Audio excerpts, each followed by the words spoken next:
Molti pensano che non sia possibile coniugare cultura, etica e sostenibilità economica. Noi in Sardegna abbiamo dimostrato il contrario. 2 anni fa in Sardegna è nato un progetto per mettere in rete tutti gli attori della filiera del libro.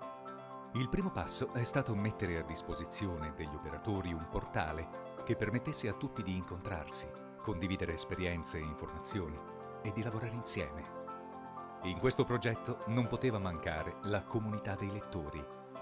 Oggi gli operatori del circuito sono più di 250, i lettori della comunità più di 7.000 e i comuni coinvolti nelle iniziative più di 130, un terzo dei comuni sardi. Questo progetto si chiama Liberos.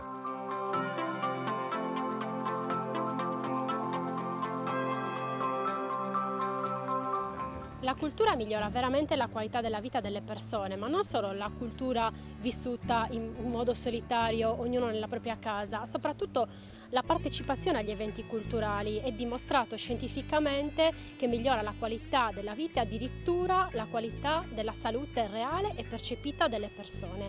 Per replicare il progetto sono necessarie risorse umane e tecnologiche. Liberos.it diventerà un potente network, non solo social, ma sociale, capace di far incontrare le persone nella vita reale e di far incrociare la domanda e l'offerta di cultura. Non una comunità virtuale governata da algoritmi, ma persone vere che si ritrovano in libreria, in biblioteca, in piazza, per incontrarsi e per essere parte attiva della vita della propria comunità.